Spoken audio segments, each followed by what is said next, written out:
Welcome back to Magic TV. My name's Craig. It is 9 o'clock, which means it's time for a Talk Magic. And I am here today with a legend of the UK magic scene, somebody who has been around for a very, very long time and someone I have a lot of respect for, the one and only Mr. Russ Brown. How you doing, Russ? You okay, mate? Very good. That's a good intro. Well, you are. You're a legend. I mean, you are. And I want to get into, in this interview, why you're a legend and everything that you've done. But I mean, I've known you for a very long time, and what you've done in magic in your career, most people wish they'd only done 10% of that. I mean, it's just crazy everything that you've achieved. And I know you're really busy, so thanks for finding time for coming on the channel. I really appreciate it. Now, I'm going to say up front, a lot of this video is going out, obviously, before the Blackpool Convention. Obviously, we're doing you guys are doing a virtual Blackpool Convention, which I'm really interested to talk about. But I want to get to that a little bit later on. First of all, I want to find out more about you. And more importantly, for anybody who doesn't know who Russ Brown is, I want to kind of let everyone know who you are, because, you know, I've openly said this on the channel. I think you're absolutely brilliant. I actually said this to your face the last time I saw your lecture. Your lecture is one of the best lectures I've ever seen. It's incredible. So I want to talk more about you, if that's okay, first of all. So let's start at the very beginning, Russ. Let's start. How did you get into magic? When was it? Very beginning was probably the same as everyone else. Do you know what? I'm doing this in my magic room, and I'm just going to go behind me and have a look and see if I've still got where it all started. I will have somewhere. Oh, there we go. It's falling apart now, but that's where it all started. It's falling apart. Will Dexter book. So still got it. Round at my grandma's house. My cousin gave me that. I was 5 years old, and that was it. That was it. I was hooked. I wanted to be a magician. As soon as I read that book, I learned every trick in the book, as you could say. I went round my mum's house, literally pulling down curtains. I can remember once, because that book had a rope trick in it, I pulled down a pair of curtains because I saw the top bit had a bit of rope running through it. So I pulled down the curtains to get the rope so that I could do the trick. And at that point, I lived in Bradford with my mum and dad and my brother. And it's the same as everybody else. After the bug hit me, and all I wanted to do was magic. All I was interested in was magic. I wanted to. Every birthday was magic books. Every birthday, every Christmas was magic tricks. That's all I wanted. In fact, this is a good story. When I was, I'll tell you how old I was, because the letter's there. I'll show you that in a sec. 7 years old. I'd been doing magic now for 2 years. 2 years. So I was an expert at 7. And every Saturday, like everybody else, I used to watch Paul Daniels. And my favourite trick was the dancing pencil. So I used to get a piece of cotton, put it on and do the dancing pencil. And I wrote to Paul Daniels because I'd never seen him do it. At 7 years old, I wrote a letter to him and I said, "Dear Paul, I've been watching your show for 2 years and I do magic myself. I don't know how I had the nerve. And I've never seen you do this trick. So I'm just checking if you know it, just in case you know it. If you don't know it," I wrote out all the instructions and I said, "This is how to do it. And I think it'd look great on your show." And at 7 years old, and this is up here, I got that back, which is a letter from Paul Daniels at 7 years old, all embossed up here. He did know the trick, funnily enough. Not only did he know the trick, on this letter, it tells me the history of the trick as well. But finishes it up. Good luck with the magic. Keep practicing. 7 years old. I mean, that was huge, really. You know, it couldn't have been any bigger. That's like, for people nowadays, that is the equivalent of Blaine, of Copperfield, of Dynamo right into you. So that was that. I just kept going from there. And it just shows what a nice guy Paul Daniels was as well. I mean, it just shows that, you know, a lot of people would have just taken that letter and chucked it in the bin. Yeah. But, now, when I was, I think I was 8 years old, a year after that, when my mum and dad moved from Bradford to Blackpool. And when they moved to Blackpool, funnily enough, he did the summer season, did Daniels. And my mum and dad saved up, got me some tickets. We went to see it, and they'd told him about the letter. and said, you know, you wrote in this letter and all this. And then he found out where we were sitting. He got me up on stage to do the linking rings with him, and then sent somebody out and said, come and meet me backstage afterwards. And we went and sat backstage with him for 10 minutes. And, you know, that was massive. It was massive. It was huge. How awesome is that? I mean, wow, that's incredible. So did you, obviously, so the bug bit at a very young age, you know, you were obsessed with magic. I don't even know the answer to this. Russ, did you ever have a proper job, or did you go straight from education into being a performer? Never had a proper job. I finished, as I was going through school, I was constantly, what do you want to do? And the careers officer told me I'd make a very good warehouse manager. Brilliant. So anyway, we went through school. Obviously, throughout school, I kept saying, I want to do magic professionally. I want to be a professional magician, etc., etc. So that was that. And then when I was 16, I left school, and two things happened at once, which were both very cool. The first one was, people may remember this, in the Winter Gardens, where the Olympia is, which we don't really use at the convention because it's a barn of an area, but we are considering using it for something. In 2022, we've come up with an idea on it.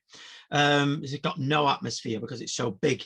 That used to be a thing called Peabody's, and Peabody's was a huge adventure playground. It had a slide called the Monster Drop, a vertical slide and things like that. It was brilliant. So I used to go in there as a kid. And when I was 16, I don't believe I had the nerve to do this.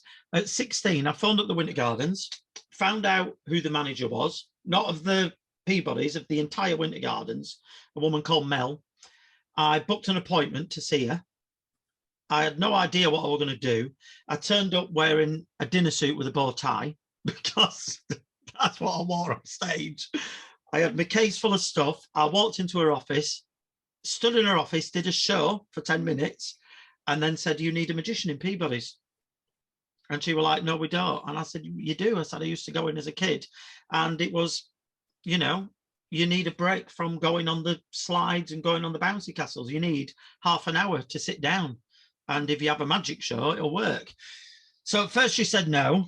So then I made a deal with her that I said, for 1 week, I'll appear there for free. I'm allowed to sell balloons afterwards, so I'll make something. And at the end of the week, if it works, you give me a job. So she was like, yeah, that's fine. She had nothing to lose. And throughout the week, I went to Bill Thompson, who made me about 20 big posters, which I put up all around the Winter Gardens and town without permission, saying that I was appearing there for 1 week only. Bill was a brilliant help with stuff like that. After that, I was doing like 2 shows a day in there.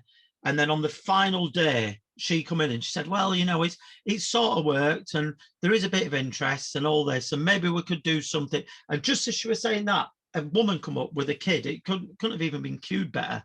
And she went, have you done your magic show? And I went, yeah, you've missed it today. And she went, oh. And she went, we'll come back tomorrow then. And she didn't go in because she was coming for the show. And then that were it. That sealed it. So then I worked there for probably about 6 years. After that, I got that job. And then on a night, I used to work on Mystique. Well, Mystique, legendary in Blackpool. You know, I mean, that's where I learned everything. I mean, I did go to drama college, but I learned everything at Mystique and Peabody's, everything. And Mystique, you know, that was so cool. Where you met Russ Stevens as well? Yeah, that's where I knew Russ from going into Bill Thompson's shop and going to watch the Mystique show when I was about 15. And I was 16. This is a bizarre story. It was the opening night, and Russ had got a magician appearing in the show, and you know, a few other bits. And Russ come running out. It was opening night, and he said, you know those tricks you do in Bill's? He went, are they normal cards? Can you do them normally? And I went, yeah. And he went, we've booked a close-up magician to do the tables tonight with it being opening night. And he turned up and he's terrible. He said, he's terrible. We can't put him out there. And you were to be suited up to go in Mystique then. And he said, can you just do the tables and we'll sort something out? So I went, yeah. So I jumped out my seat and went and did all the tables, went backstage and chatted. And then straight after that, they then offered me to keep doing close-up in there and pitch Svengalis and stuff like that, which I used to do. And then at the same time as that, they decided to train me up as the swing backstage in case anybody was ill. And then about 3 weeks into the season, somebody backstage left. So I ended up working on Peabody's in the day. I used to literally get up, do Peabody's, finish Peabody's, go back to mum and dad at a fish and chip shop, go back, have some fish and chips, get my suit on, get on the bus, go and do Mystique. So you're basically just immersed in magic almost 24/7. Yeah. And what a great experience. You're learning on the job. Oh, great. That's incredible. Now, I want to ask you something about that whole thing, because back in those days when I was younger and you were younger, and a lot of newer magicians don't even get this, close-up magic wasn't as big a deal as it is now. Like, I remember when I was a kid, it wasn't like, oh, I want this new pack of cards. I was like, I want this chair suspension. I want this, that. That was what it was all about. Everybody was kind of like, I want to be a stage magician. Now, you just talked about doing close-up. Back in the day when you at 16, when you first started doing Peabody's, because you're known as a family entertainer and a stage magician now, did you have, I mean, what type of magician did you want to be? Because you mentioned close-up, but...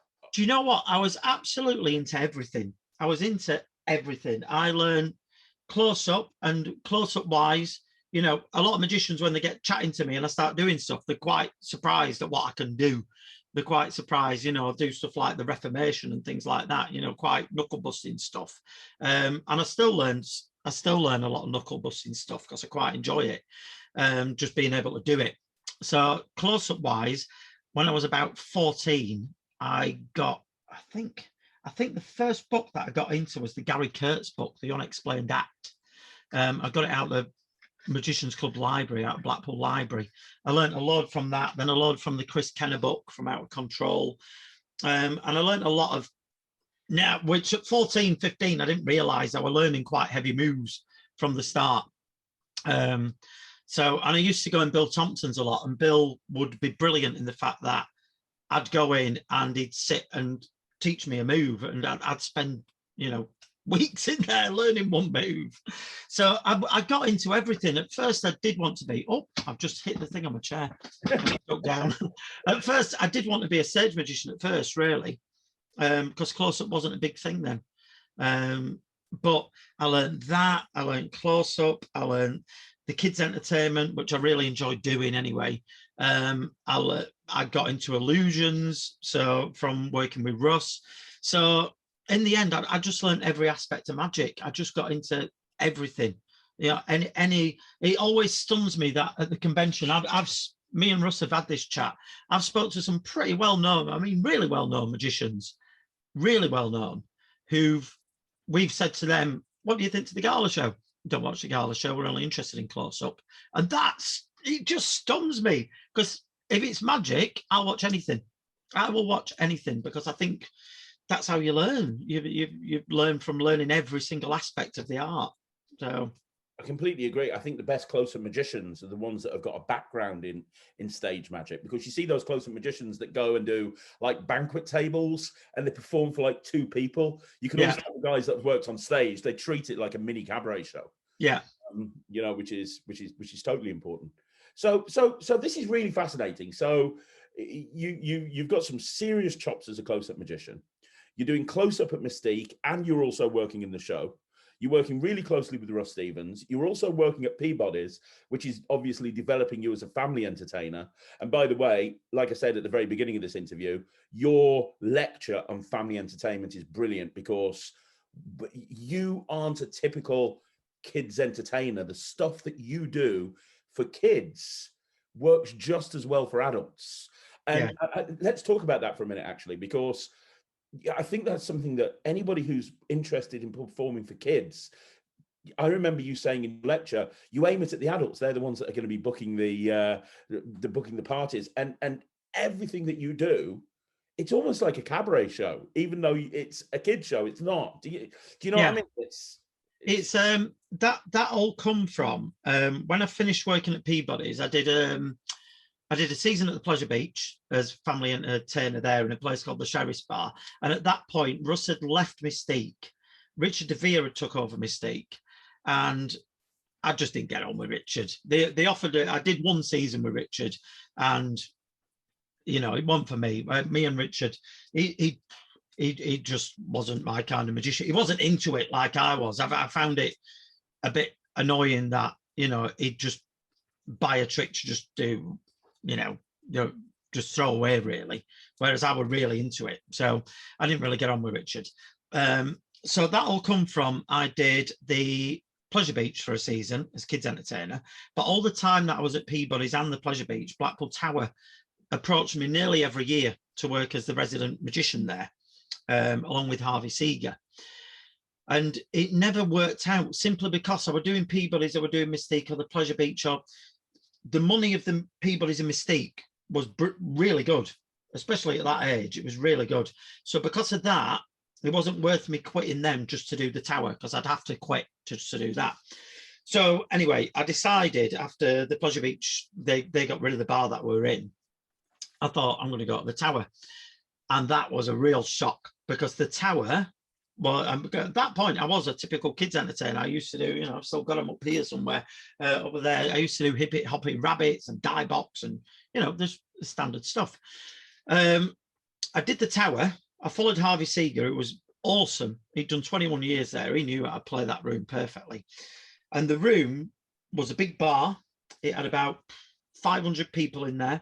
And it was always rammed. It was never quiet. It was always packed to capacity. But the problem in there was this. You were doing a show. However, 10 paces that way was Europe's biggest adventure playground, which was free and included. So if you were boring, the kids would just get up and they would walk off. They'd go. That way, you went up Blackpool Tower. So you're going to go up Blackpool Tower and stand on a glass floor. So if that were boring, they'd walk off that way. That way, you had the circus, you had the aquarium. So what I'm trying to say is you had to hold everybody's attention. If the kids got bored, they'd go get the adults and they'd walk off. If the adults got bored, they'd go get the kids, because there was always something better to do in Blackpool Tower than watch my show if it wasn't good enough. So I very quickly over that season realised that it had to be more like you just said, like a mini cabaret, that, you know, it had to work on two levels. You had to have that speed and that excitement to keep the kids interested, but also real rapid fire. My show's very fast, rapid fire gags at the adults to keep the adults interested. So that was that. I ended up staying at the Tower for 12 years as a resident magician and still do stuff at the Tower. They, you know, I only left because they got rid of the room that we were performing in, and now they've got a room back in there, and I still do stuff at the Tower. So the Tower was quite your name was synonymous with the Tower for a very, very long time. Oh, I really enjoyed the Tower. I ended up, after about 5 years of being there, I felt like I'd really made that room my own. It was like, you know, it was like the big, I had full control of anything I wanted to do in there, which, you know, they used to let me rig the room up. We used to have signs on the stage advertising. I mean, one of the signs is up here, advertising what time the shows were. And the Tower let me put things into the stage. So those signs were actually a levitation. So everything was out all day. The kids were like literally sitting on the signs, messing with the clocks on it and things like that. Little did they know it had all the bars in for a levitation. And, you know, we used to have curtains up at the back that used to look like I'd pulled things down. So it looked a miracle. You know, I'd just suddenly get two signs, put the two signs together, get a piece of curtain that I'd pulled down from the back cloth, lay a kid on it and levitate them. It was great. That's awesome. So what advice would you give somebody that's watching this, that wants to become a family entertainer, and they want to put an act together that's relevant? Is there any advice you can give? You know what advice I'd say? When I perform, when I work, I dress, and I always have had for children's entertainment and family entertainment, I've dressed in a suit. I've dressed really smart. So waistcoat, and, you know, I don't wear a tie because I've got no neck and it doesn't suit me. I look like that with a tie. But I've always dressed very, very, very smart. And there's a reason why. I think that you command a bit more respect from the adults if you're not dressed like a buffoon and chef's trousers, number one.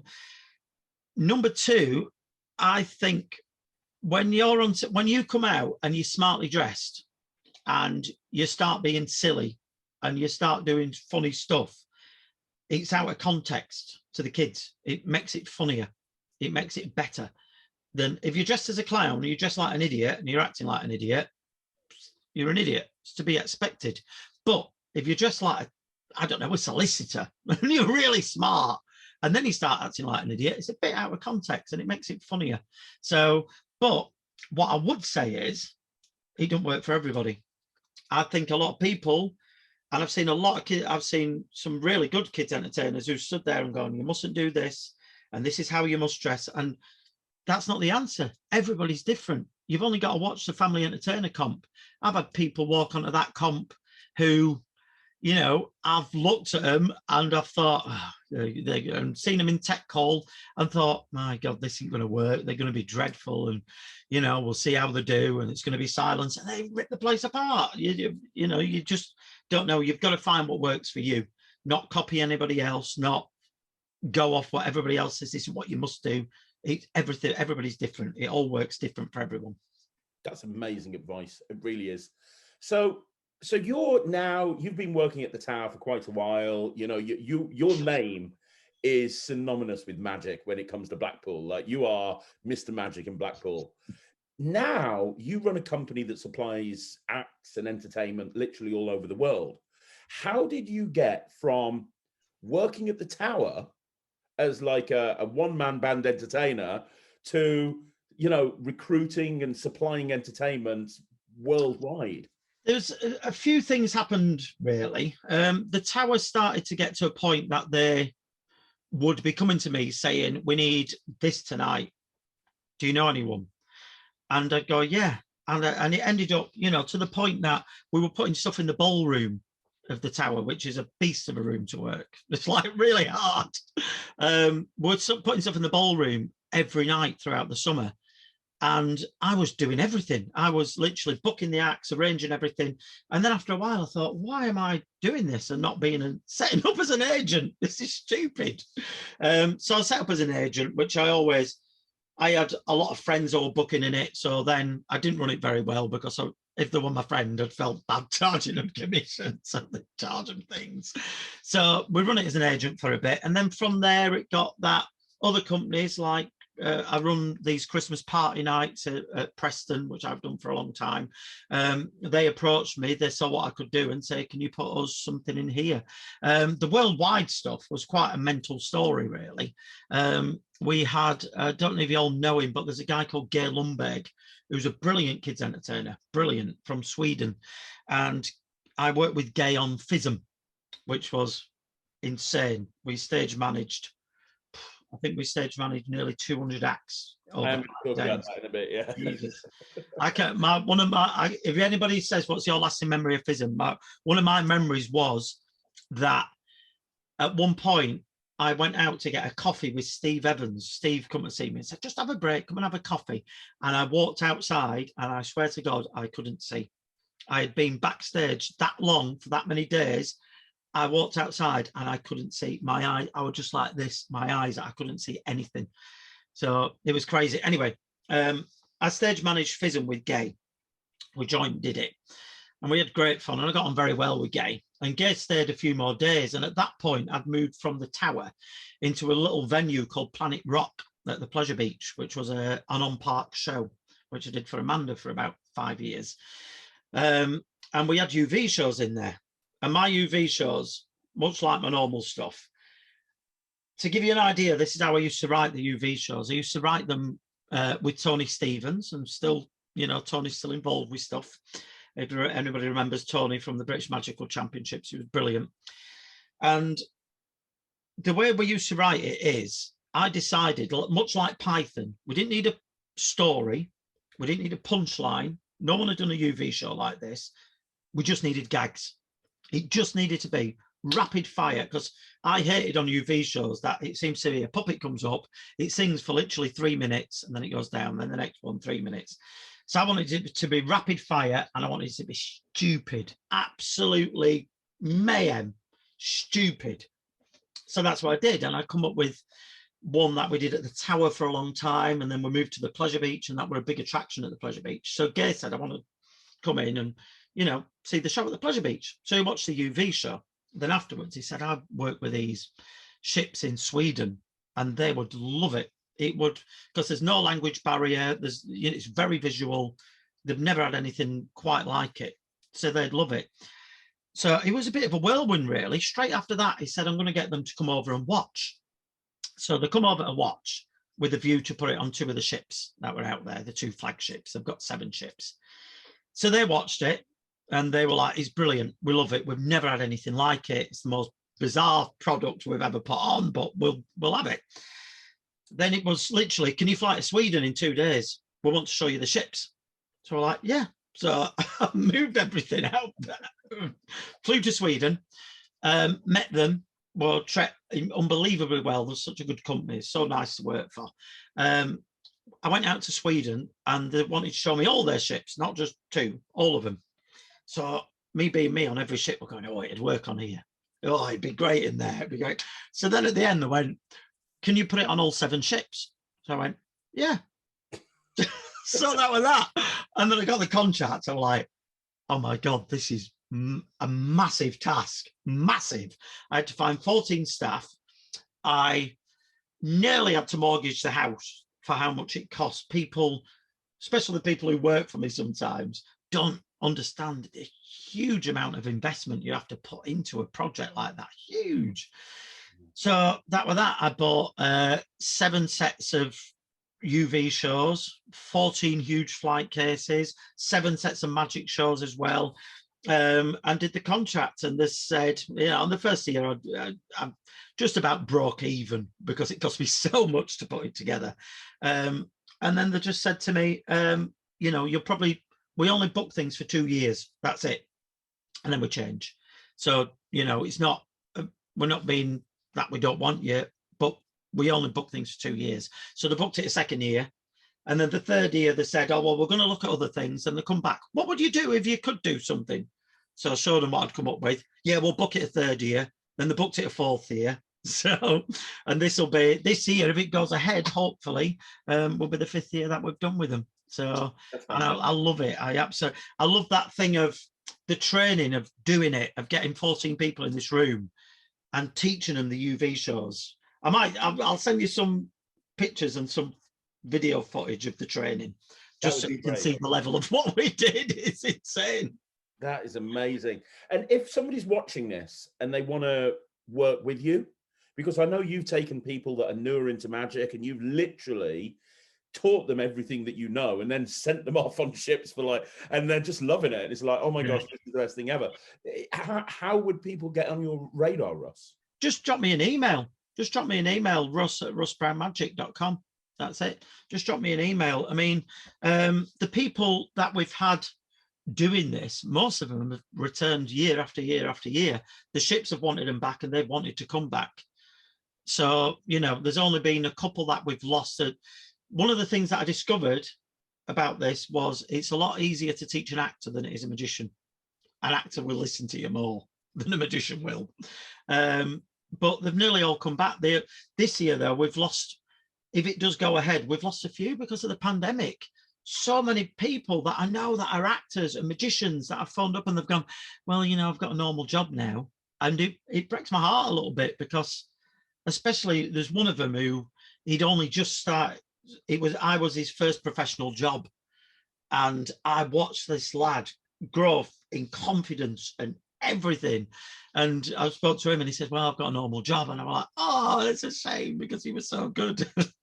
I've seen so many magicians that have decided to call it a day, not just so many people that I was speaking to, your friend and my friend Alec Powell the other day. He just rang me up out the blue and he was just saying, I've got all of my friends are dropping like flies. Like it's, you know, people that have been doing it for years and years and years just decided to call it a day, which is a shame. But, you know, when things get back to normal, you know, there's going to be a lot of opportunity. I did last year with the pandemic and everything. I did for the first time in my life a normal job for about 3 months, and it was brilliant. The woman who owns Blackpool Pleasure Beach, Amanda Thompson, who I can honestly not praise enough. I cannot praise that woman enough. She's done a lot for me over the years, hell of a lot. And she emailed me and just asked how I was, and I said, you know, all my work's gone. I'm a bit down and not qualifying for work.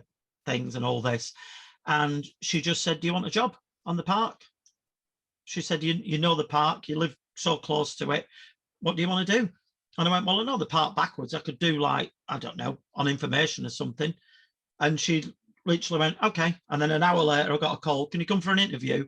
And the guy did the interview, and he actually asked 2 questions, and then went, listen, can you just fill in the form, because basically you could punch me in the face and I have to give you the job. So that was that. So I did that. I did this ambassador job, which I really enjoyed doing. Actually, I enjoyed the lack of pressure. There were no pressure. So I did that for a few months, and then in October, live shows were allowed to go ahead with restrictions, with social distancing. And she called me in the office and she went, right, we can put a show on. Do you want the horseshoe where we used to do Mystique? And she said, you can do what you want in there. So I did a couple of weeks. Me and Steve Royal put a show together. So that was that. And obviously this is coming out, this interview is going to go out very soon after we film it, because we want to talk about the virtual convention. So, you know, I know a lot of magicians are down in the dumps at the moment, but in the UK at any rate, I know that you and I were talking off camera beforehand. You and I are both seeing people are getting more. You said that your December is looking really good. Yeah, my December's packed. My December, I can't literally have another gig in December now. It's rammed. October's good. September's all right. But the ones up to that, like August and June, when it's normally very, very busy, they're a bit more hesitant. People are a bit more hesitant. Although I've just had another theme park at Southport that I've worked at quite a lot, and they've just contacted me saying that they think that they might want shows back in the summer. So, well, and I've just, obviously, as you know, I've got the contract with my company with Drayton Manor. Yeah. And they just rung up and said they want all the entertainment back as of like a couple of weeks' time. And, you know, we've taken about 5 or 6 bookings for the Illusion show in the last week as well. So I'm just saying this so that people watch this and know there is light at the end of the tunnel. It's not just going to be tunnel forever. Yeah. You know, it has been depressing, but I think it is coming back, and I think, you know, it's going to take some time, but I think it'll build back up again. I think it will. No, I completely agree. So let me ask you a question. Actually, before I ask you this question, let me ask you one more thing. What advice, because you've been phenomenally successful your whole career, like you literally, like you said, went straight from school, straight into full-time entertainment, and that's what you've done your entire life.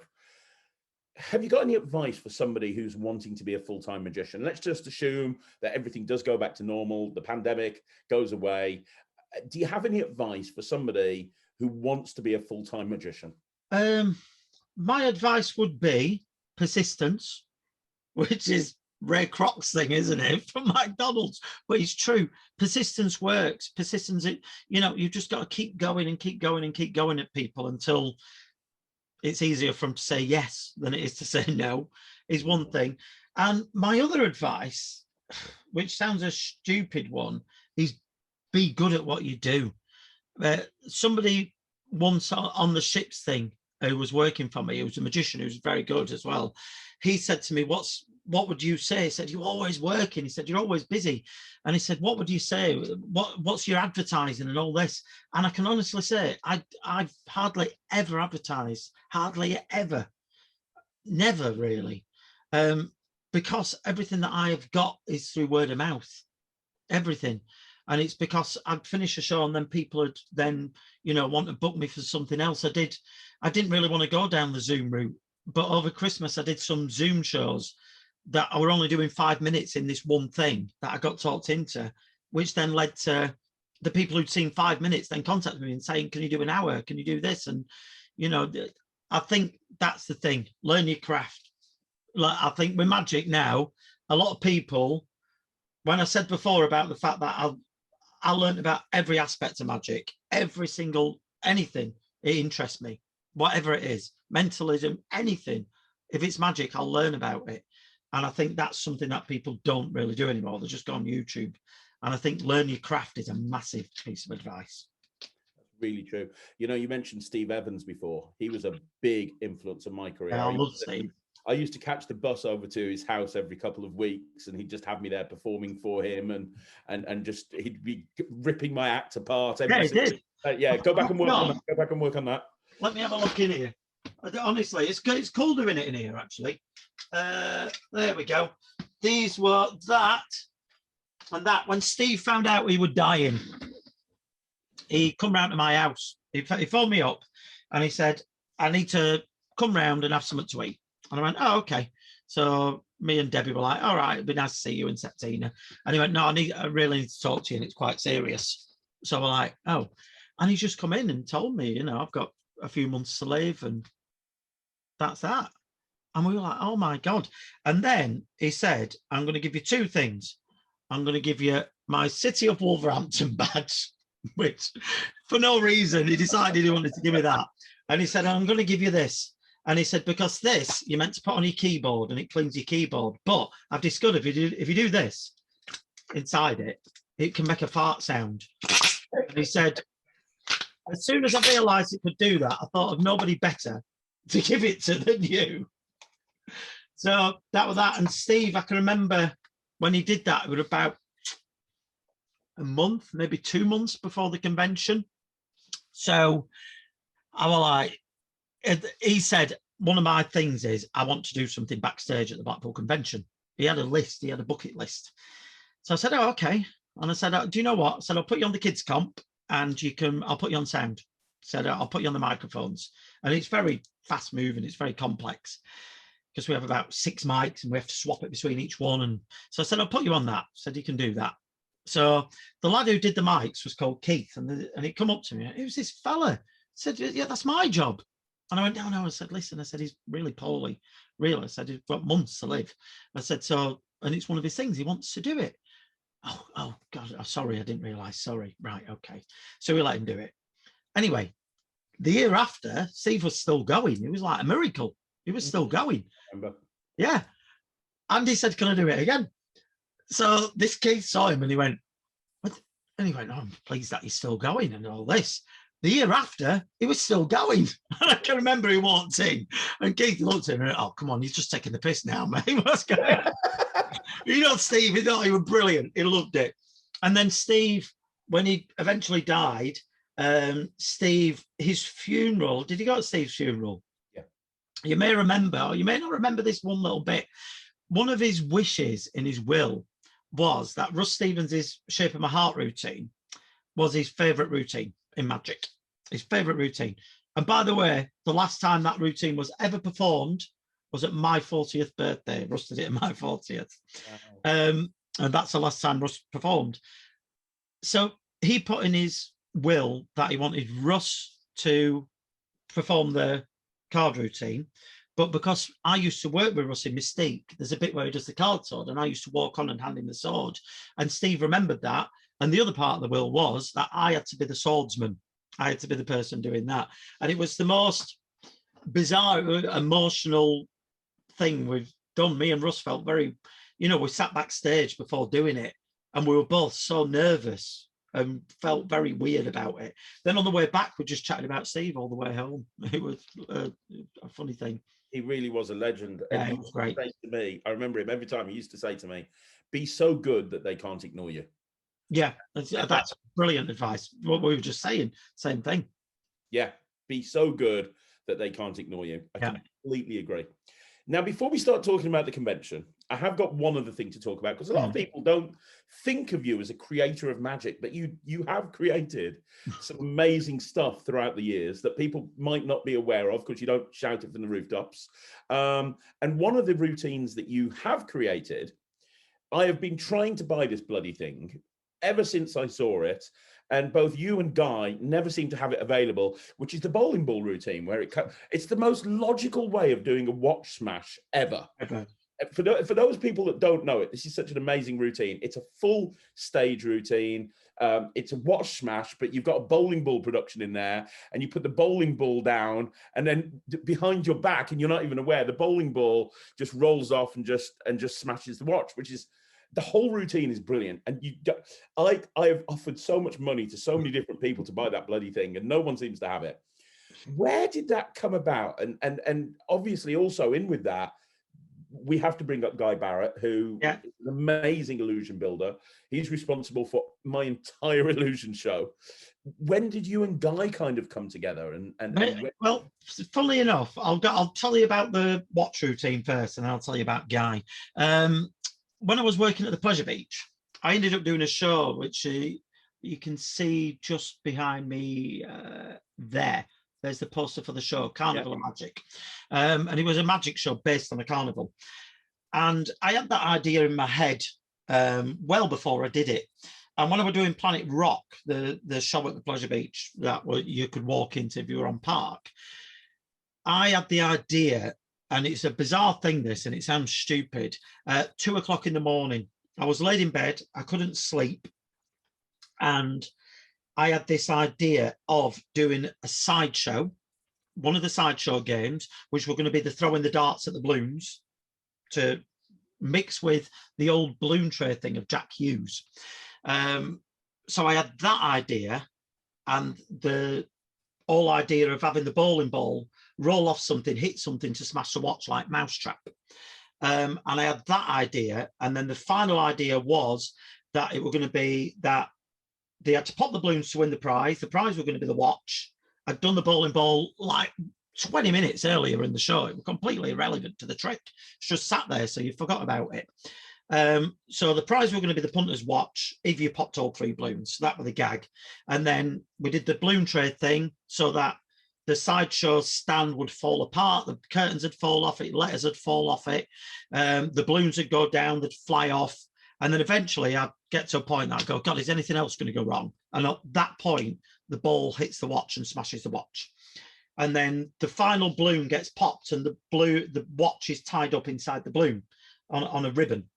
And then the original idea was to then say, but that's not your prize. Pull up a sheet, drop it and say, that's your prize. And there's a dodgem car on the stage, right? I remember being at Guy's warehouse when he had a dodgem car there. Yeah. Well, like, what the hell is this? He said, I can't tell you if it's for Russ Brown. I'm like, yeah. So that was the original idea. And then I realised, chatting to Guy and chatting to Tony, that it were 2 different tricks, that the dodgem was too good to just throw away as a kicker. So that made me come up with a sideshow smash routine. For some reason, the entire thing popped in my head, 2 o'clock in the morning, couldn't sleep. And I genuinely got out of bed. My wife was like, what's wrong? And I went, I've had an idea. And I went and wrote it all down. And then sat with Guy, found out, you know, the bits and pieces like the balloon tray, whether that I needed to buy the rights. I found out it's a public domain thing now, and things like that, and built up the routine from there. But there's quite a few things I've come up with over the years. I went through a stage of, and I'm still a little bit like that. And it sounds a strange thing, this, that if I did a trick that I just bought, I felt like everybody watched it and thought, that's not his. So everything I did, I used to invent. So I've invented quite a lot of stuff really over the years, and quite a lot of it I've just kept to myself. I don't say you don't market a lot of it, do you? You kind of. No, I don't push it. Some of it you can get, but I don't push it simply because I'd rather have that only a few people did it than everybody doing it, and you know, there's my thing, which is a bit stupid really. A bit better off with the money, but it's just how I am with it. I totally understand that. Guy, let me have a look. This is another thing that I could find in here. I've got my trophies up here, which lots and lots and lots of them. So there's one of them. That was 1986 when I won the Blackpool Magicians Club Junior Magician. There's quite a few Junior Magician ones up there. And me and Guy used to be rivals. We were rivals. Guy used to enter every competition and win it with his, he had a great act with his bloody bim bam box and all this stuff. Guy Barrett and Pamela. It was great. And then I come along on a competition and it was going to be his hat trick. In fact, Guy mentioned this the other week and went, you still can't let it die, can you? It had been 3 years in a run that he'd won this competition and I won it. And then I beat him in something else and something else. Then Guy had beat me in something. And we did end up a little bit like rivals. It was a bizarre thing. And we grew up like that. And, and just stayed friends. Me, Russ and Guy are literally all best friends. And, it's a funny situation.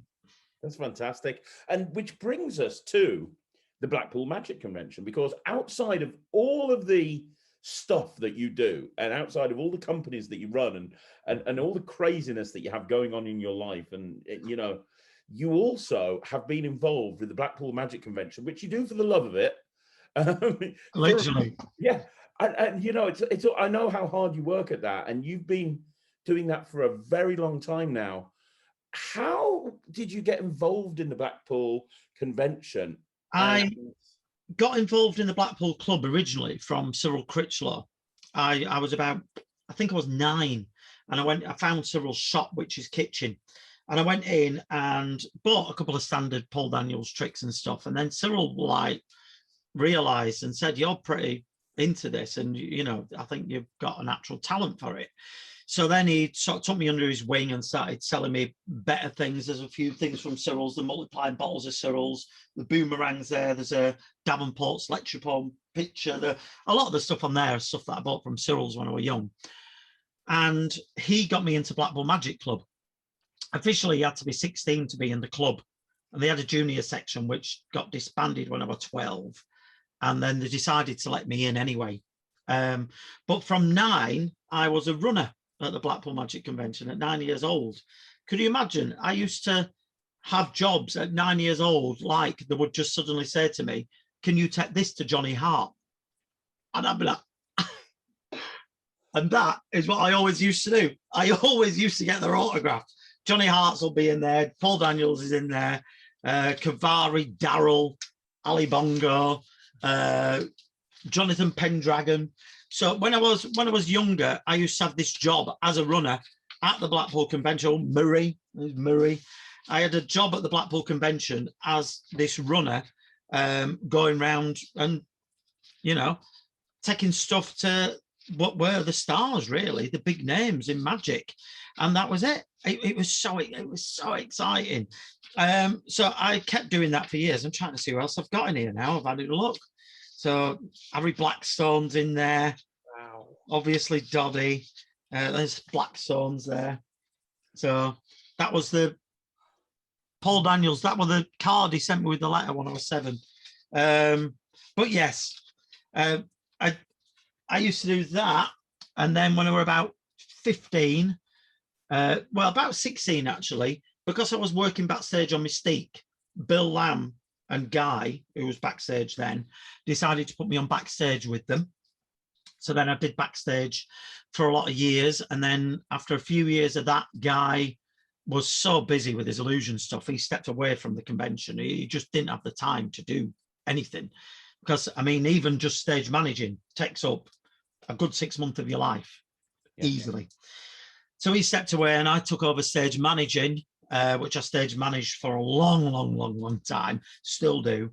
And then when Derek stepped away, which he did, that's not what everybody thinks with Derek when he went. Let's you know, if you want to put that to bed now, you can do. Yeah, I can tell you about that if you wish. So when Derek stepped away, the club sort of said to me, "Do you want to start running it?" And I said, "Yes," with Russ, with Guy as well. You know, it's not a one-person job, this. It's a few of us, and we all work together, and, you know, it's great. Derek, if you want me to tell you just quick, because this is the most asked question I get. In the last years of the convention that Derek did, I'm not exaggerating when I say that Derek used to finish the convention. I mean, the stress of the convention is unreal. I mean, it is absolutely unreal to run that. The stress is through the roof. It's very, very hard. And that's with 3 of us, when with one person doing it. So Derek was finishing the convention, and then literally sometime, I mean, one time he ended up in hospital he was just exhausted. He was just physically and mentally, you know, he was in his 80s. He was physically and mentally exhausted at the end of this. So the committee had already contacted me, Russ and Guy, and said, "Would you work with Derek on the convention with a view to, in a few years, that he can then retire?" So we said yes. So they had a meeting, which I wasn't involved in. My involvement was that they asked me that. They had a meeting and just said to Derek, "Look, Derek, we are concerned about your health, because this is just too much. It's it's a huge task and it's making you ill. So, you know, we're proposing that next year we get Russ and Guy and Russ to help you. Then the year after, and you know, each year we take a little bit off you, so that by the end, in a few years, you can just enjoy the convention. And he just hit the roof. That was it. He just hit the roof, couldn't believe it, said, "You don't want me." And we were like, they were like, "It's not that we don't want you, it's that we want to help because it's not good." And that were it. And we never really heard from Derek again, which is a shame because I like Derek. You know, a lot of people didn't get on with Derek. I always got on with Derek. I would always. He was very Marmite, a bit of a Marmite. Yeah, he was very Marmite. But I always got on with Derek, and I always liked Derek, to be honest. And I'd still, if he picked up the phone to me now, I'd still be quite happy to hear from him. You knew where you stood with him. He was one of the people, you know, if he didn't like you, he made it absolutely crystal clear that he didn't like you. No, he didn't mess about. He just told them. I always remember, I won't tell you who it is, but there was one of the kids entertainers who, when Derek run it and the champs weren't quite what they are now, and everyone accused it of being rigged and things like that, which it wasn't. But one of the kids entertainers, he entered, and then he went to Derek afterwards and went, "When's the result?" And Derek went, "Tomorrow night." And he said, "Well, I'm not happy about that. I want to know now if I've won, because if I've not won, I'm going home." And he said, "Well, we don't reveal the result until tomorrow night. We never have, and we never will." And he went, "Well, unless you tell me the result, I'm not going." He said, "Because I'm not hanging around to find out if I've won." To which Derek's reply while I was sitting there was, "Well, I can tell you now, you've not won because you're shit. So go home."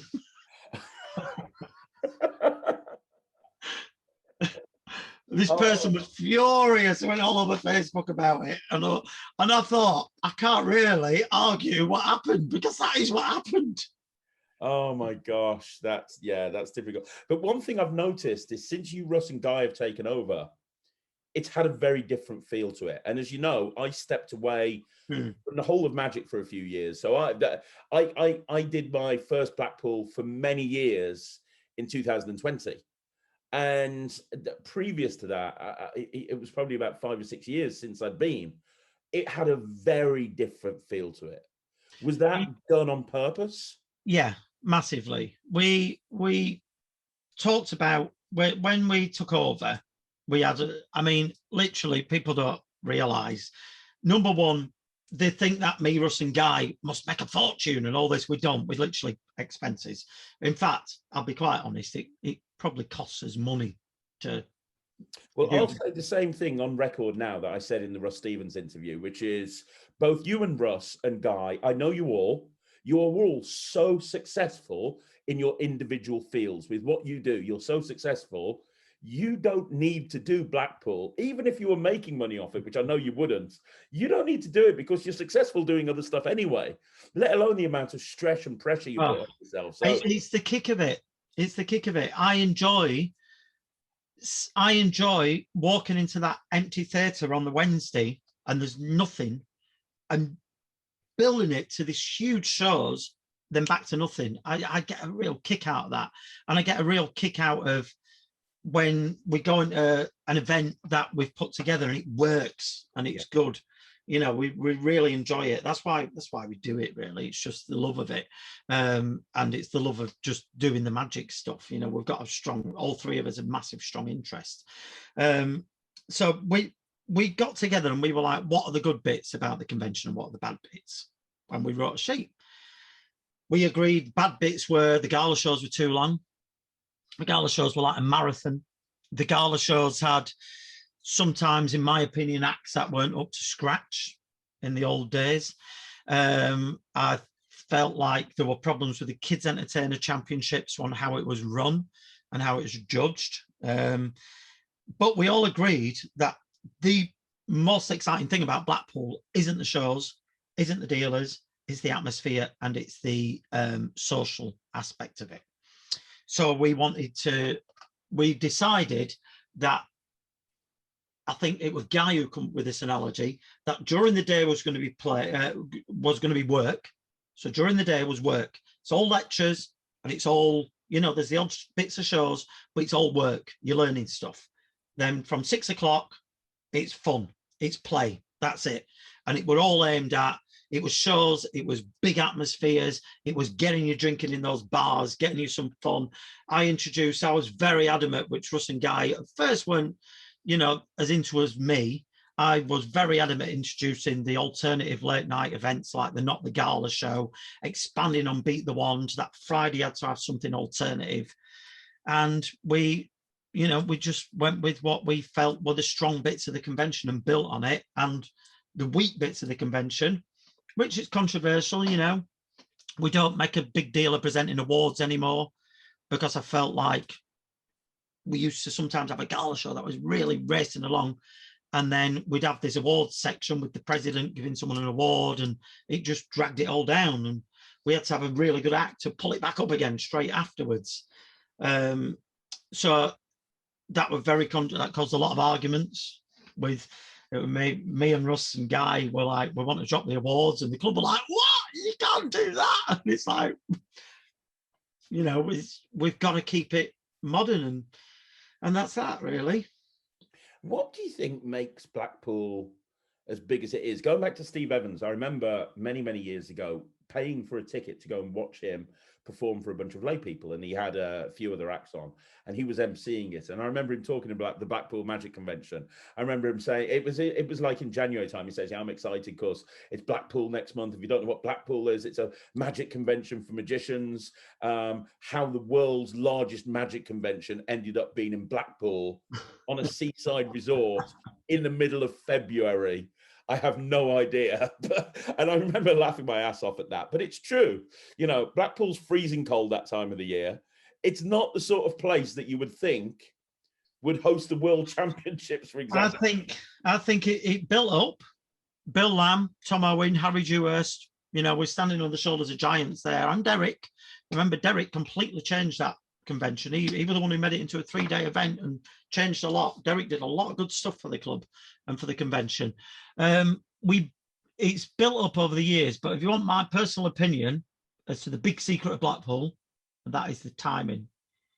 The timing is impeccable, and it's always been at that last weekend of the February, and at that weekend it's a dead weekend for work, so most magicians aren't working, but it's also a good weekend because about that time, about 3 weeks before, all your money from Christmas has started to come in. Mm-hmm. So they've got some money, they've got no work on, and you've got all that money coming in, and you've done all that Christmas work, and you feel like, yeah, I've earned this. I earned this little bit of a break to go to Blackpool and have a good time.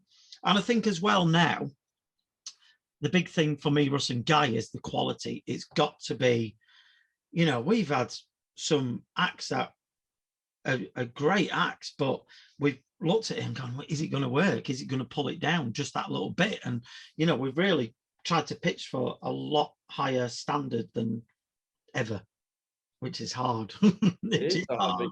You've definitely succeeded. Just last year, just in the last one you did in 2020, you had Uri Geller, for God's sake. That was insane, wasn't it? Yeah. And Yuri's become quite a good friend. Me and Yuri, text each other once a week and chat. And that was quite an amazing thing because we tried to get hold of Yuri and we weren't getting any response. And Leo Manor, the mentalist guy, I was chatting to Leo about something else on WhatsApp. And I said something about Yuri, and he said, I've got Yuri's number. And he said, we don't really get on that great. He said, you can tell him that I've said to call. So he gave me his number, his direct mobile. And I was like, to Russ and Guy, what do I do? I said, I can't just phone Uri Geller, can I? So they're like, let's compose a decent text. So I composed a decent text. And then about 2 days later, I went to the cinema.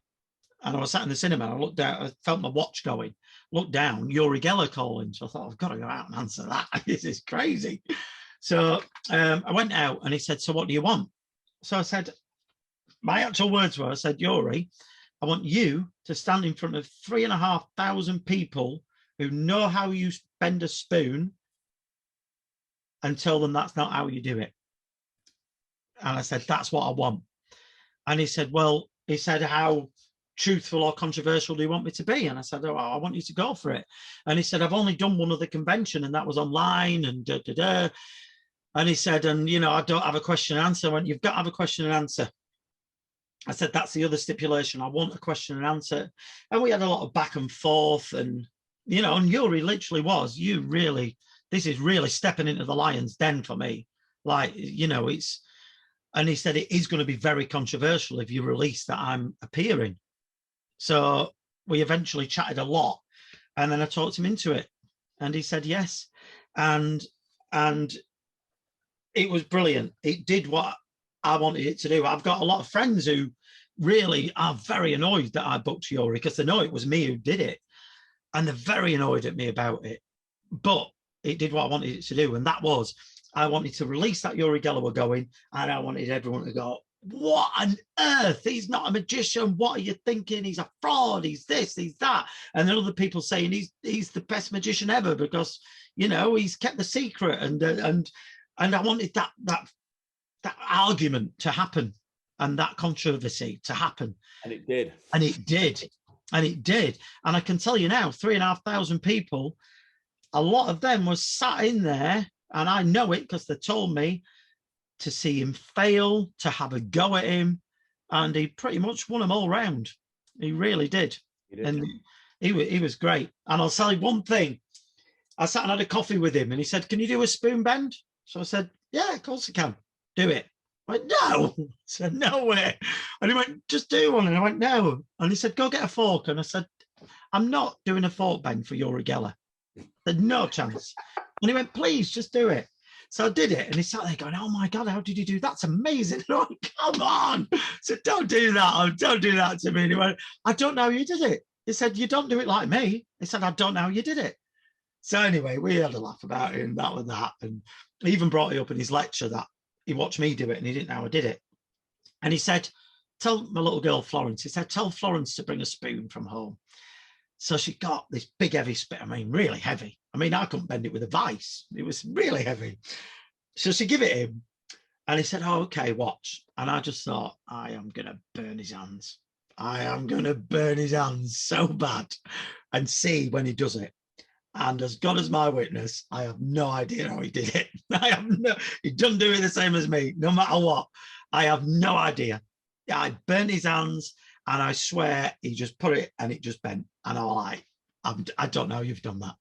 And afterwards I said, I don't know. And he was like, well, I don't do it like you. That's all I'm saying. He's brilliant. Brilliant. Incredible. Yeah. And then, you know, obviously at the end of 2020, you announced Chris Angel, which was massive. Everybody was in shock. Everybody was like, oh my gosh, how the hell have Blackpool got Angel? And then obviously we hit the pandemic. Yeah. And it's sad because with Chris, we had so much planned. I mean, it really annoys me that you've got, and it's always the same people online that moan about everything at the convention. They moan about, you know, I always get amused about people going, oh, there's a queue. There didn't used to be a queue. And it's like, yes, because 5 years ago, 1,500 people turn up, and now it's 5,000 people. So of course there's a queue now, because the volume's like tripled. So that's why, you know, things like that annoy me when they're getting what they're getting, and they have to wait. I have a feeling, very quickly diverting, I have a feeling that your job with Blackpool is a thankless job. Oh, like, yeah, very much. You could get everything right, and people will just expect. Yeah, and so people will still pick something. That's what they do. So he's you know, that winds me up. What was I saying about before the queue? Chris Angel. Oh, Chris Angel, yes. So we had a lot of people saying, oh, Chris Angel's not going to perform. He's only appearing virtually. He's only appearing through a webcam and all this, which wasn't true. Chris was coming over. He wasn't going to, you know, people were like, why isn't he doing his show? And it's like, have you seen his show in Vegas? Do you really think that we could bring that over for one night? Even just one of the illusions would be impossible. So literally getting the stuff over and doing it would have been pretty impossible, because he had to take the time out of the show, come and do it. It would have cost us millions, because he physically would have had to shut down the show for 2 weeks while we got the props over and back and everything else. But he was going to come over. He was doing a big Q&A and mega talk like Yuri did in person live. We had about 3 other big things planned with him, which we were going to release. And then the pandemic hit. I mean, a week before they did lockdown, the first lockdown, me, Russ and Guy were going to Vegas to just spend the week with Chris to literally plan out and discuss everything we were going to do. He just emailed us and said, I don't want to Zoom anymore. I want to hang with you guys for a week and we work out how brilliant we can make this. And he had some really cool ideas what we were going to do. So that's that. So, you know, a lot of people are saying, is Chris coming in, you know, 2022? And the thing is, at the moment, because of the pandemic, we don't know with Chris. I mean, we are still talking to him and we are still trying to work out how, you know, if it depends if his show's opened again. If his show's opened again, then we've got less of a chance of him being able to take the time off the show to come over. But as soon as we know, then we let people know.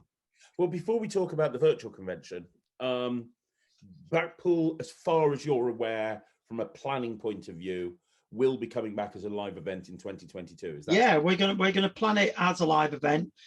Funnily enough, me and Russ were just talking about it today. Me, Russ, and Guy talk every day about the convention every day, and we were discussing it and saying, you know, how we're going to plan it. And I've said, you know, we have to have contingencies in place in case we can't go ahead again.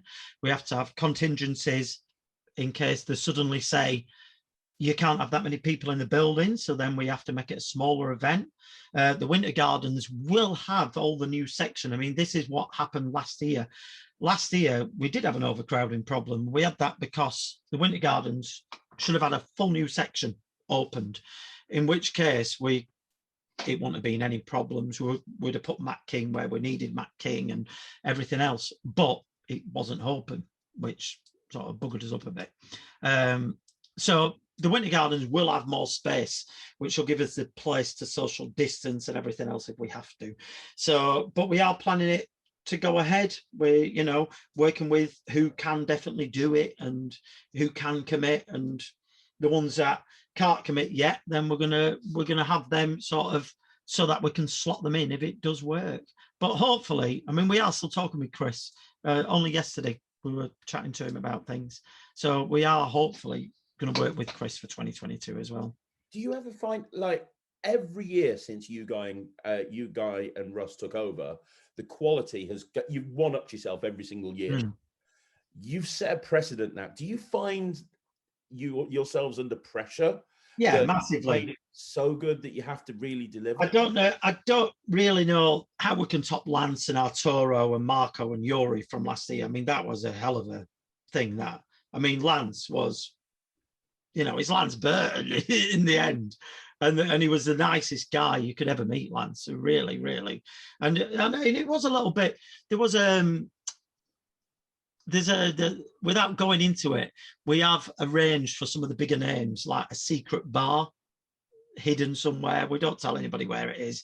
And there's only like 20 or 30 people going there, because we found that some of the big names, if they went to try and have a drink at the Ruskin or even West Coast or wherever, they just got mobbed. You know, they just didn't stand a chance. So we used to have that. And I can remember there was so many times last convention that I sat there drinking, and then at one point thought, my God, I'm sat drinking with you, Lance Burton. This is insane. And one of our lasting memories was Lance's team, Arturo, Fielding West, who's the best person to drink with in the world. It's brilliant. Lance.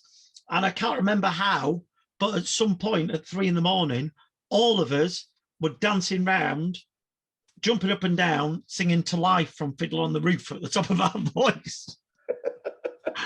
I don't know how that happened. It just like spontaneously happened. It was great. That is incredible. That is awesome. That is brilliant. So it now brings us on to the virtual convention, which is happening on the 18th of April. Mm-hmm. Questions. One, it's taking place live at the Winter Garden. Yeah. Which is so nice. You know, it would be very easy for you just to reach out to a few magicians and say, hey, put your webcam on and just give us 15 minutes or pre-recorded video. And you're doing it for free. And you could charge for something like this. You absolutely could, because you're going to have costs. You know, these people aren't going to be coming to the Winter Gardens for free. You're going to have costs, but you've made the decision to put this out for free. Yeah. And ever since the trailer dropped with Izzy on it, which was just a wonderful, wonderful video, people are buzzing about this. Like, so why did you do it for free? Like, what was the reason? We had a discussion about, first of all, we discussed whether we do a virtual or not. And we all felt that something should be done. So we watched a lot of online virtual events, a lot. And we, again, what we did when we took over the convention, we sat down, me, Russ and Guy, and we worked out what was good, what we thought was good and what we thought was bad. And we all agreed that we didn't like we're going to go on a webcam to somebody's house, and we wanted it to feel a bit more special than that. Like a TV program that if you didn't see it then live, you missed it. That was it. You know, once it's shown, we're probably going to take it down. We're not going to leave it on Facebook. We're probably going to take it down. So you see it or you miss it, and that's it. So we all had the same idea on that. And then we discussed different things of how we could make it work. And then without Russ, Guy, all the club's permission, without anybody's permission, I went to the Winter Gardens and met the general manager. And I said, what would be the deal if we did this from a lockdown Winter Gardens? I said, so there's nobody in here but us. And we locked it down and we did stuff on the stage. We did stuff in the ballroom and it was completely empty. I said, because I think it'd have a huge impact, because people normally see that buzzing. They don't see that building empty like we do. And you know, it's quite an impactful thing to see it in that condition. So I had a few back and forth with him, and brilliantly, they've worked with us on it and just said, you know, we want to work with you on it. And, you know, we want to, you know, we'll literally give you it at cost. So it's just at cost.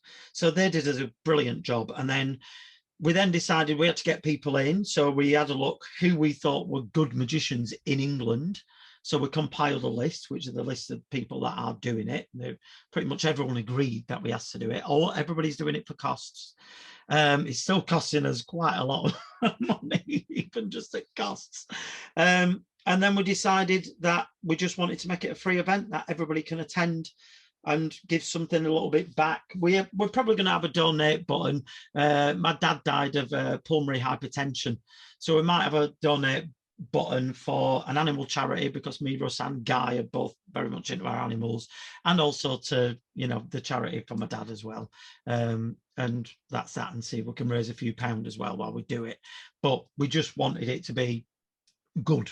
Again, that's the thing. And it's posed a lot of challenges. Last week, Russ was working down on a TV show, Front and Deck, and Guy's been doing stuff, and I've been doing stuff. And last week we did a dry run. We did a dry run where I went into the Winter Gardens with a special guest, which was Tony Stevens, and I dried run doing everything, whereas Russ and Guy dried run the whole Facebook Live thing of commenting and working with it, and, you know, and we've had to spend a lot of time learning stuff for it. But I think it'll be a great event, to be honest. I think it'll be quite unique.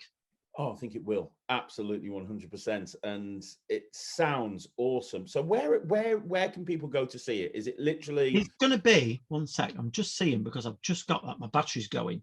I may have to go get my charger.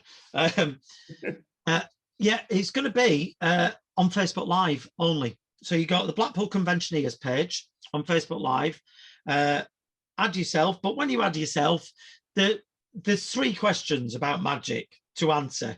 And if you don't answer those questions, we don't let you in the group, because we have a lot of spam. So they're very simple questions. Literally, name a magician. You know, you could Google the answers. So add yourself on there, and it'll be on Facebook Live at 6 p.m. on the 18th. It's quite a mammoth task. You know, we are going to be cutting, rather than just do it from one room. The ballroom will be the hub of everything, but we are going to be cutting to cameras up into the Opera House, which will feel very strange for people to see backstage on a bare stage.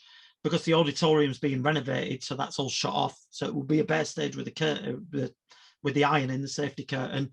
We'll cut up to the Spanish Hall with Mark Oberon. We've got things going on in the pavilion. We've got things going on in the ballroom where the dealers are, which when you see the ballroom with no dealers in, empty, that'll freak you all out. It looks so weird. In the atrium, we've got Brendan Rodriguez doing his stuff. So it's quite a big task. We are going to, although it's only on live that day, it's going to be 3 days work of going in with the acts and prepping it and making sure everything's going to work. You guys just don't do things by half, do you? We try not to do. That's amazing. And how long is it going to run for? So from 6 o'clock in the evening to 7 to 4 hours. we're gonna try and aim for it to be about 5 hours maximum, because I just think some of these, when you're trying to do it for a full day and stuff, you know, no matter how good it is, you're going to lose interest. But we also, as well, are trying to make each segment only last about 20 minutes. Cool. That's so. And it's not going to stay on Facebook forever. So people. No, watch it live, because chances are we're going to discuss this again tonight. Chances are we're just going to take it down when it's finished. We want it to be, you see it, you experience it, and then that's it. It's gone. Perfect. That's absolutely brilliant. Now, before we wrap this whole interview up, I want to bring it back to you, Russ, and ask you one last question. It's been a fantastic interview. It really has. And you're a wealth of knowledge. My question is, what's next? And that's a question I ask every single person I interview.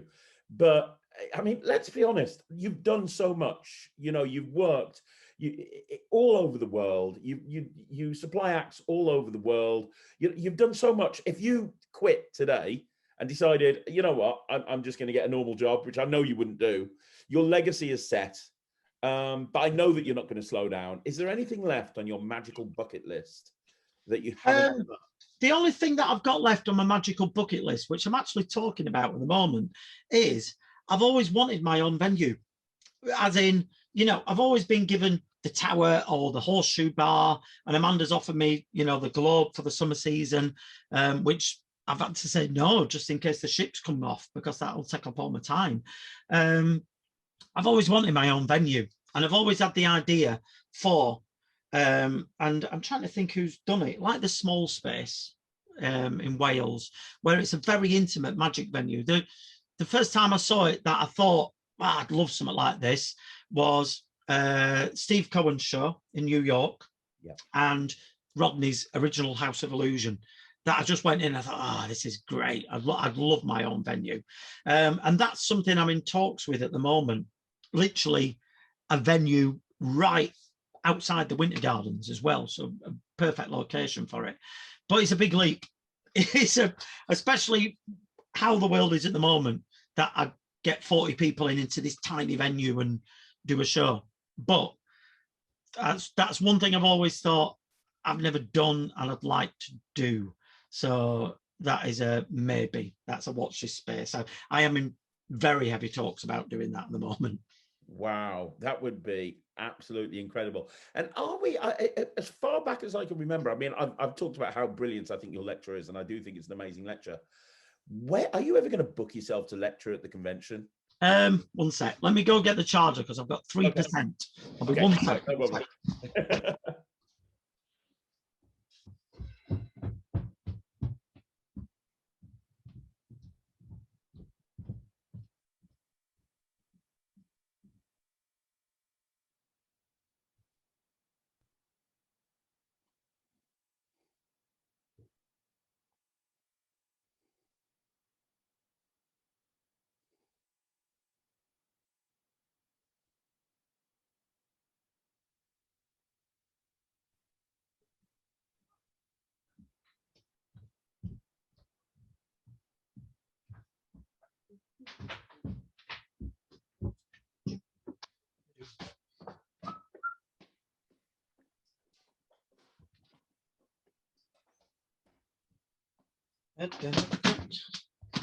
There we go.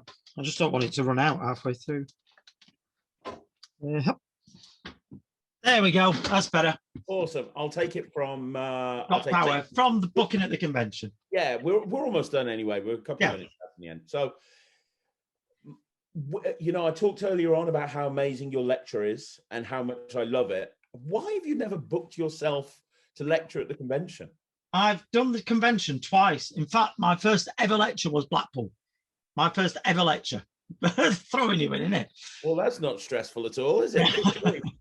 So I've done Blackpool twice and a few others like Tricks in the Sticks and stuff like that, which is a great convention. They're doing a virtual as well. So it's worth buying a ticket for that because they've got some great names. I don't think now, with everything else, I could handle the stress of lecturing or performing as well, on top of everything else.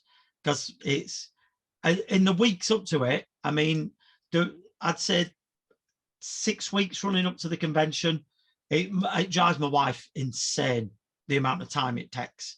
And I just don't think I could possibly take the lecture on as well, on top of everything else. Because like I said, the stress is, it's unreal. It's unreal. And that's what I said about it. It amuses me that people say, oh, you know, when they moan about things on Facebook, about tiny little things at the convention. And, you know, I can remember last year there was somebody that, I won't say who it was, that I knew. And, oh, my God, he just on Facebook, he'd really slated everything. And I just saw him walking around and he went, oh, hi, Russ. Oh, this is great. And I went, not what you said on Facebook, is it? And he was like, oh, you know, it's just a few teething things. And I said, listen, come with me. And I walked him to the front doors and I went, I'm going to give you your money back.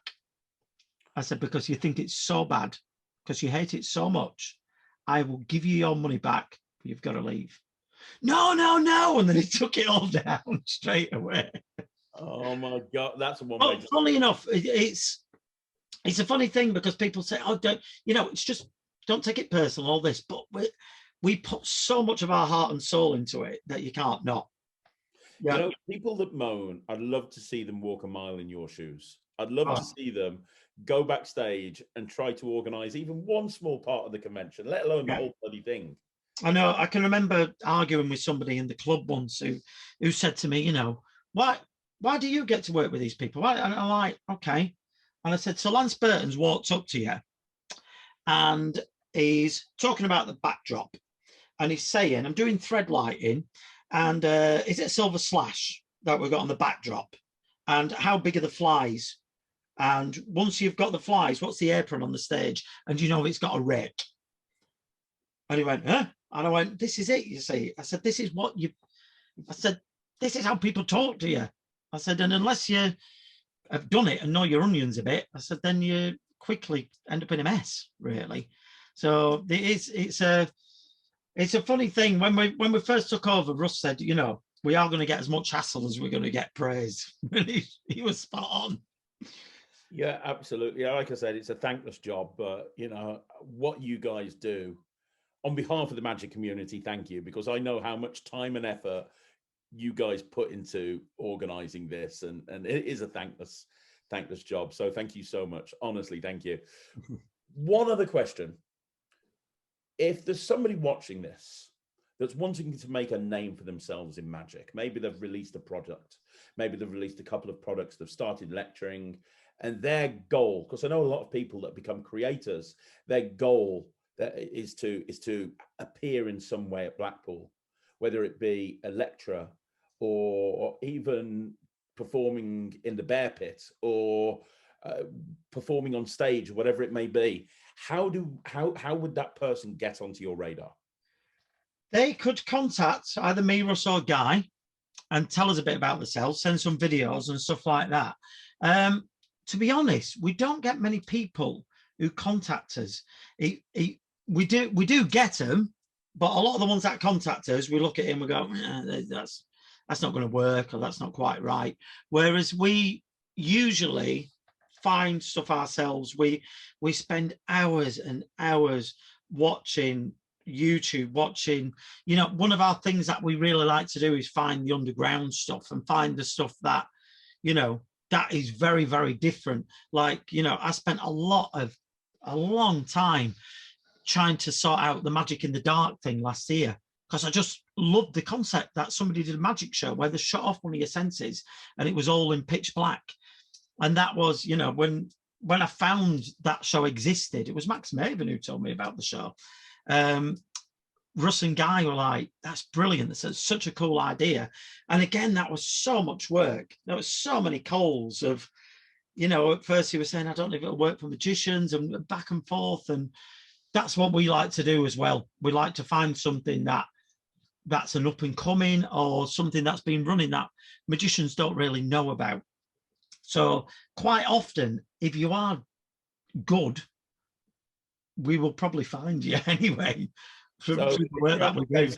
Don't call us, we'll call you. Yeah, but you can call us. A little bit like the A-team. Yeah, you can call us, but it usually is that we find stuff and go, oh yeah, that's good, that'd work. And you know, so it goes back to the advice we talked about earlier on from Steve Evans: be so good that you guys can't ignore them. Yeah, it's true.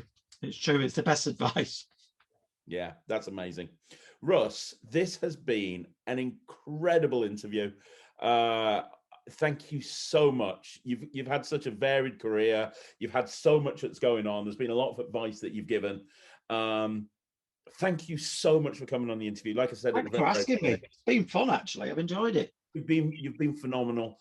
Where can people contact you? I mean, is there, you know, if they want to reach out to you, I just want to put it at the bottom of the screen. The best thing is to just email me, which is russ@russbrownmagic.com. So just drop me an email and say hello. Brilliant stuff. Russ, thank you very much. I'll be tuning in on the 18th. I know a lot of people around the world will be tuning in. Don't forget to give us some comments, because we've already decided.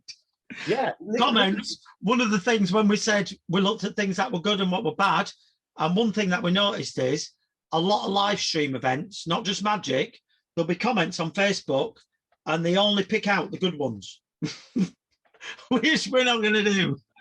You know, if there's bad ones in there, we're going to reference them. So don't forget to comment and have some fun with us, because I think that's what Blackpool is. It's fun. I've always said Blackpool is magic's biggest party.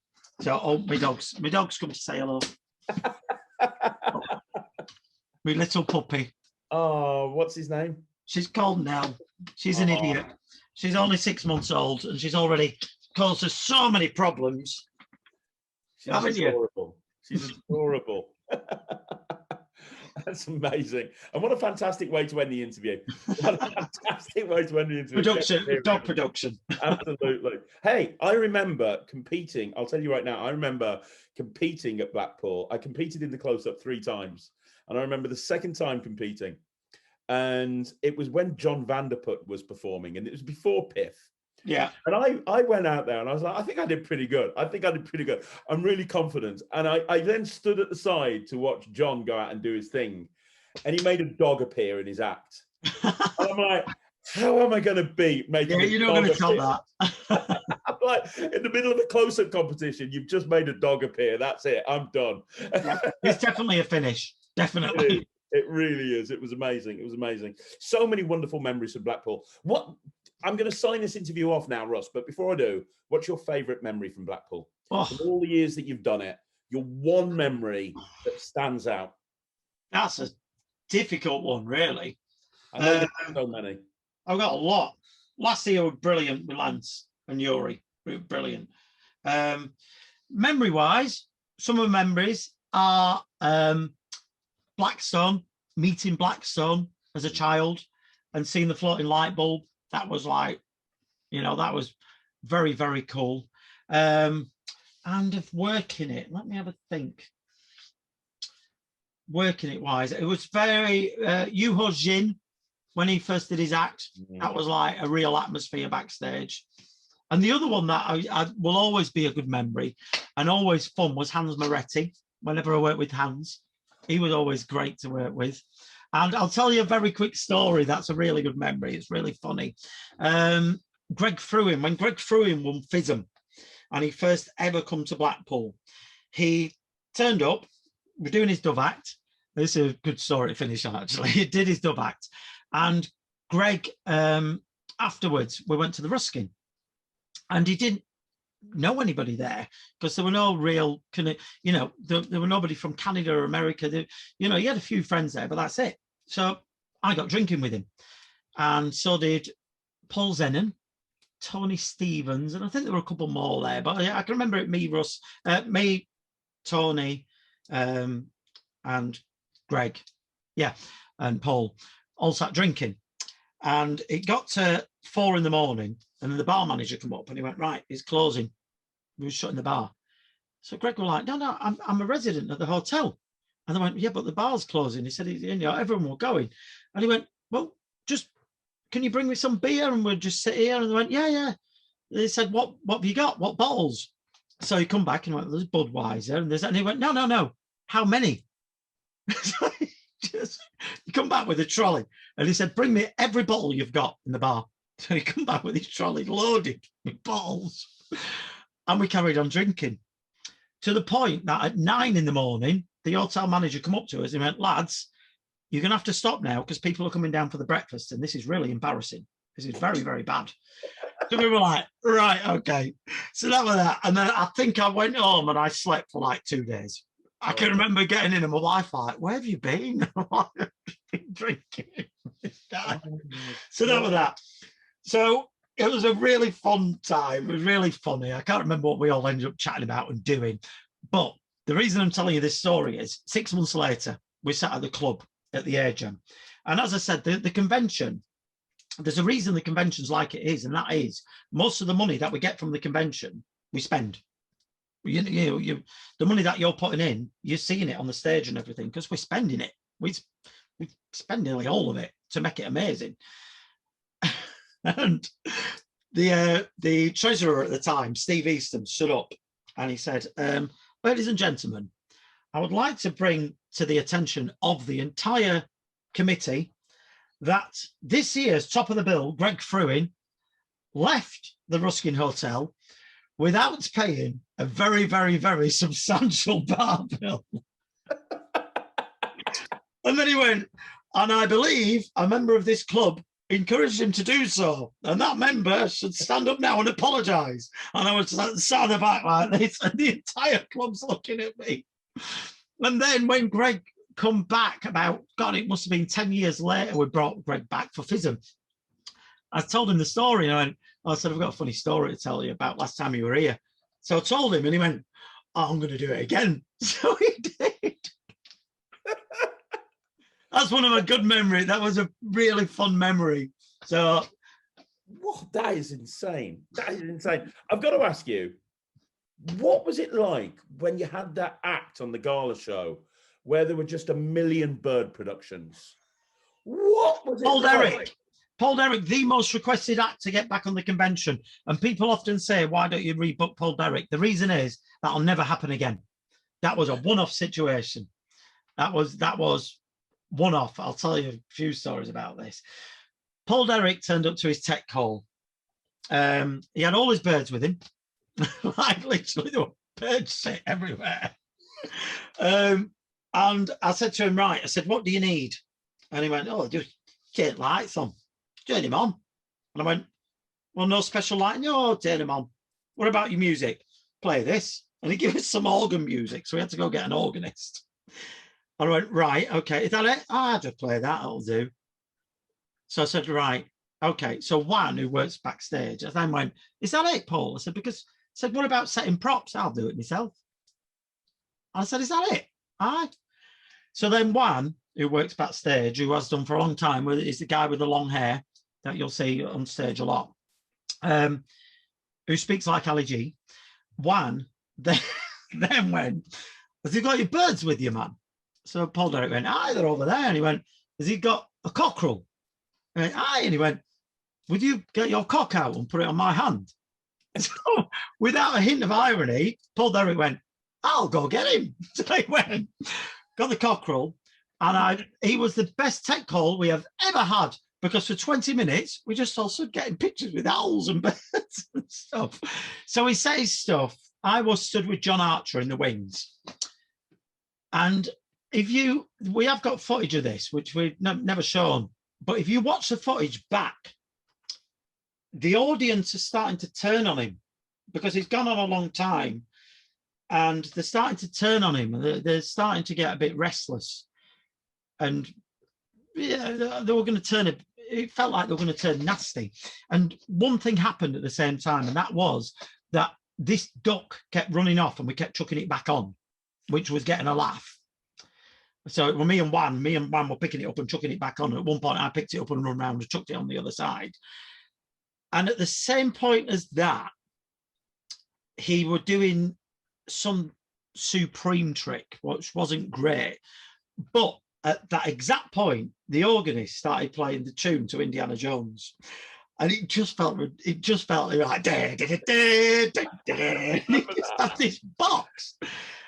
And the audience changed. You felt this absolute warmth. You could feel it on the stage. And I tell you now, when you're backstage there, if the audience are turning on them, the atmosphere drops like unbelievably.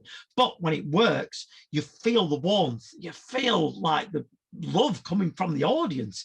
And that happened in waves at this point. In waves. You just felt this like love of this guy carrying on doing this straight away. And it turned, and then everybody loved him. And I remember the thing that got me and John was, John thought it was the end. And he went, ladies and gentlemen, Paul Derrick. And as he did that, I went, no, no, no. And he went, what? And I went, there's another 4 ducks. And then me and John, if you see the footage, me and John couldn't even look at each other. And I went on to sweep the stage after him. And every time John spoke, if we looked at each other, we both just burst out laughing. He was brilliant. He's our most requested act to bring back is Paul Derrick.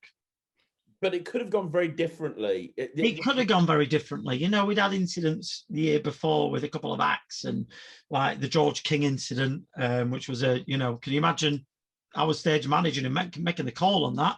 I was the one who got him off stage and went, go home. It was, you can imagine that backstage, the atmosphere was horrific.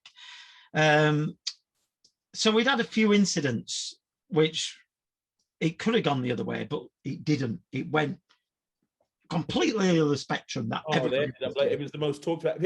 Is that why you wouldn't bring him back? Because I don't think it would be repeated. I personally think it was a one-off, and Russ agrees, Guy agrees, it was a one-off situation. It was a one-off. And if he come back again, it wouldn't work the same. It wouldn't work the same.